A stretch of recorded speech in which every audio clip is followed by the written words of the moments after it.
തിരുവനന്തപുരം കോർപ്പറേഷനിൽ BJP സ്ഥാനാർത്ഥിയാകുമെന്ന വാർത്ത തള്ളാതെ മുൻ DGP R. ശ്രീലേഖ. മേയർ സ്ഥാനാർത്ഥിയുടെ കാര്യത്തിൽ തീരുമാനമായിട്ടില്ല. തൽക്കാലം പ്രചാരണങ്ങളിൽ ശ്രദ്ധിക്കുകയാണെന്നും BJP സംസ്ഥാന ഉപാധ്യക്ഷ കൂടിയായ R. ശ്രീലേഖ മീഡിയ വണ്ണിനോട് പറഞ്ഞു.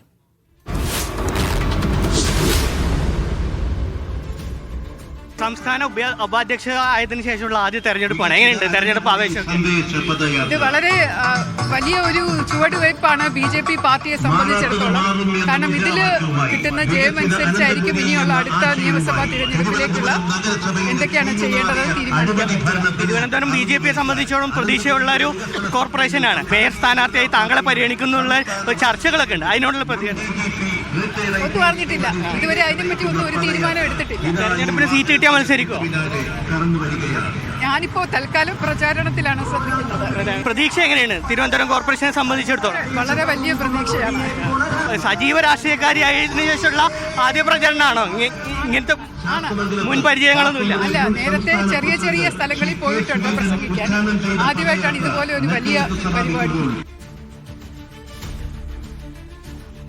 സഫ്വാൻ കാളിക വിശദാംശങ്ങൾ നൽകും. സഫ്വാൻ, എന്താണ് ശ്രീലേഖ പറയുന്നത്?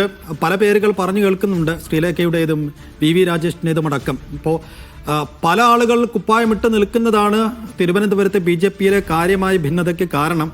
അപ്പോൾ എങ്ങനെയാണ് ഇപ്പോൾ അണിയറ നീക്കങ്ങൾ? ശ്രീലേഖയ്ക്ക് കാര്യമായ ഒരു ആഗ്രഹം ഉണ്ടോ?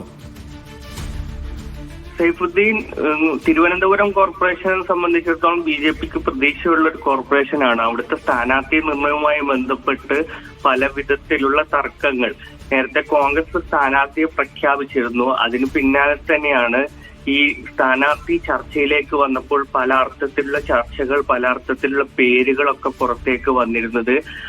അതിന് ഇടയിലായിരുന്നു മുൻ DGPയും ഇപ്പോഴത്തെ BJPയുടെ രാജീവ് ചന്ദ്രശേഖർ പ്രസിഡന്റ് ആയതിനു ശേഷം ഉപാധ്യക്ഷയായ R. ശ്രീലേഖയെ മേയർ സ്ഥാനാർത്ഥിയായി മത്സരിപ്പിക്കുന്നു എന്നുള്ള വാർത്തകൾ പുറത്തേക്ക് വരുന്നത്.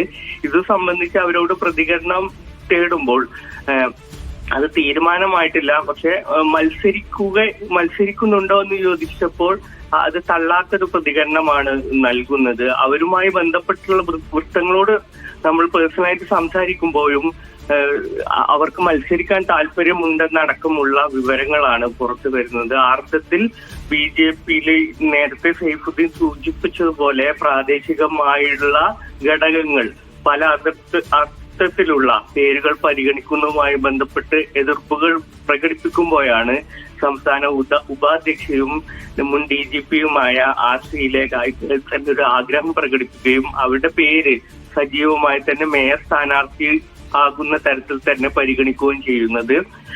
ഇന്നലെ ഒരു വികസനം സന്ദേശയാത്ര നടത്തിയപ്പോഴാണ് അവരുടെ പ്രതികരണം നമ്മൾ ഈ തേടുന്നത്. K. സുരേന്ദ്രൻ അടക്കമുള്ള ആളുകൾ പങ്കെടുത്ത ഒരു പരിപാടിയായിരുന്നു.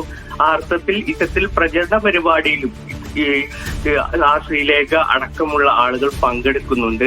രാജീവ് ചന്ദ്രശേഖരന്റെ നേതൃത്വത്തിൽ തന്നെയാണ് കോർപ്പറേഷൻ പരിധിയിൽ BJPയുടെ ഈ പ്രചരണ പരിപാടികളും ഈ തെരഞ്ഞെടുപ്പ് മുന്നൊരുക്കങ്ങളുമായി ബന്ധപ്പെട്ടുള്ള പരിപാടികളും നടക്കുന്നത്.